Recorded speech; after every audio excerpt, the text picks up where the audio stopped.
Welcome back to Twin Cities Live. Kevin Dorn is filling in for Ben today. Hi, everybody. Thanks so for happy being to here, be Kevin. We love it. So, you know, our awareness that our loved ones are aging can come in slow steps, and it can hit us unexpectedly. Even with your own self, you can look in the mirror and be like, "Excusez-moi." You know, it starts with subtle changes in maybe mom or dad's face, and then one day you realize, okay, they're older.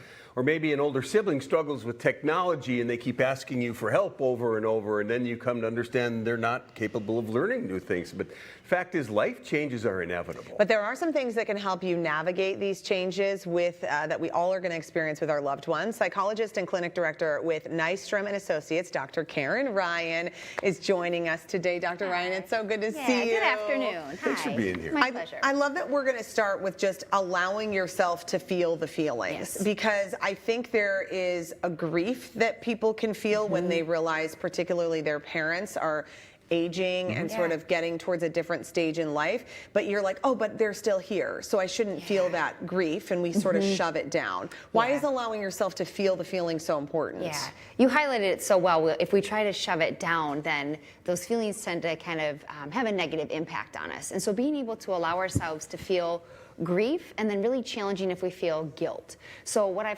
hear from a lot of people and people have experienced is, let's say you're talking with a friend about how hard it is to care for your loved one, or how it's hard to see them aging. Like, well, at least they're here. At least you have them here. And then you feel like you don't have a right to feel that grief or that sadness for those changes. And so really allowing yourself to feel the grief or the sadness or missing the relationship or the things you used to be able to do together, and being grateful they're still here. They can coexist. And so oftentimes we try to make ourselves feel one or the other. So really allowing yourself to feel a range of emotions is very normal and very important. And you say we should be patient. I mean, I know we want to, our natural tendency is to rush in and fix things, but you really can't. You do need to be patient. We do. And we want to rush in and we want to fix things, and we also sometimes don't want to acknowledge how much change has happened. You know, like you can experience that where you're like, oh, come on, you're fine, let's just go, or hurry up.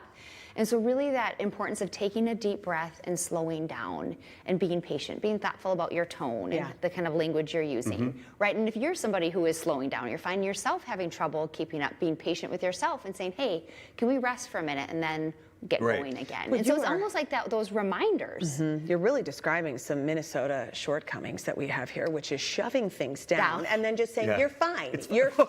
It's fine. Everything's fine. I'm fine. Right, or asking for help, or asking for a break when we need it. No, we're great with that too. How can you be thoughtful about activities and give yourself that grace to know, you know, and I mean, I experienced this a lot even just when I broke an ankle, and then I just realized, I mean, my friends all wanted to play tennis this weekend, and I just have sort of realized I just don't think tennis is even going to be something that I get back to, because I'm just too afraid of like the impact on my ankle, and I just need to be okay with that. And so I'm taking up Pilates, in case you were wondering. Well done. But there is that piece. So again, here's that grief of like, oh, I'm sad I don't get to play tennis anymore, and I know that I can choose other things that'll serve me well. So the same sort of thing when we find that you have certain traditions or things that you've done as a family or as a group, and you maybe realize, oh, maybe this isn't the best thing because we can't go at the same pace. So things that require more physical activity, things that require something learning, something new. And oftentimes what I hear from people is they feel really bad that they don't invite a certain loved one to an event. And that's where I encourage you to be thoughtful about, will this event work well for them? Will they enjoy it, or will it be stressful and too taxing on their body? And so being intentional that there's times when you're going to be together and do things that really work well for the older loved ones in your family or in your life, and then being okay with not having them attend some things that won't be a good fit. But do you talk to them about that, or do you make that decision kind of on the side? That I feel like is tricky. I think my experience, I think you need to talk about it. I think one of the where problems can erupt is when you don't talk about it. And then they like find out later. And then they feel like they're unwanted. But there's on both sides, and I think in this case we're talking about parents probably.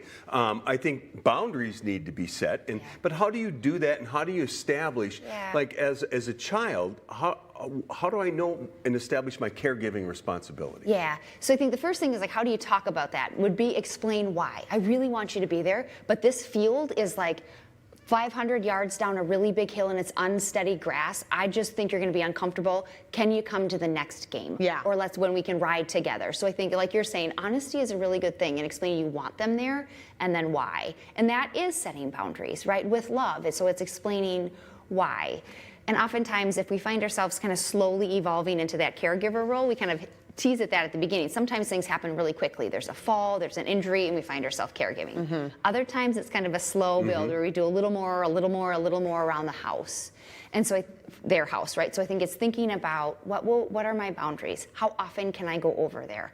How many day-to-day tasks or chores or things am I able to do around their house? And what boundaries do I want to have? And if you can set that ahead of time and have that conversation with your loved one, that can be really helpful. Can I follow up here on Yeah. caregiving? Please. Because there's guilt with caregiving. Yeah. And you want to be there, but talk about the importance of self-care for caregivers. Yes. Yeah, it's if we don't take care of ourselves, then we can't take care of other people. And it can really have a negative impact on the relationship. When you think about why do you want to caregive because you love that person and you want to have a good relationship with them.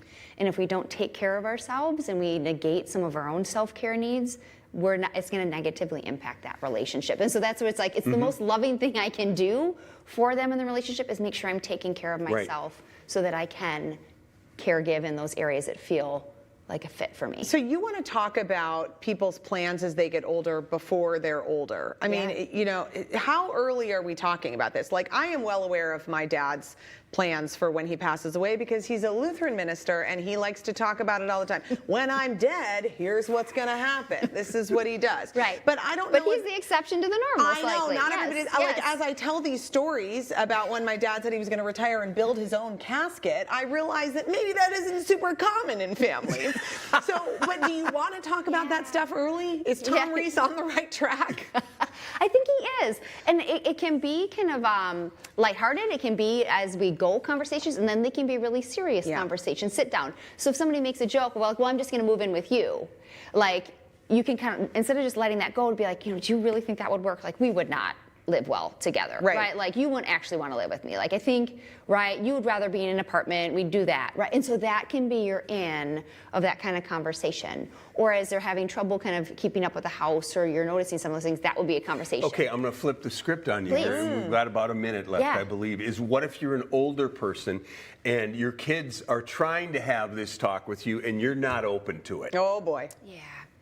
I think it's taking a deep breath and really considering why they're asking this for you. Because they love you. Because they love you. And so it's that piece of it feels like they're trying to take away something, and really it's them wanting you to be safe. And what I'd say is, so your children are going to feel really guilty if something happens to you, because they're going to feel like they should have prevented it. Yeah. And it's not accurate. It's an unwarranted guilt, but it really helps out your kids if you can hear their concerns, and then adult kids, right, and take those steps and just talk about it, consider it. Even just taking that first step to go and visit places. Would make a Great big difference. talk. Yeah. Oh, Great Dr. talk. Ryan, you're Yeah. so good. Thank you so much. My So pleasure. Dr. Ryan is a pro. Nystrom Associates also provides care in the fields of family therapy, psychiatry, psychology, and more. They have 20 locations, which now that I know Dr. Ryan, I see them everywhere. They're in the Twin Cities, so make an appointment. Okay, and we'll be right back.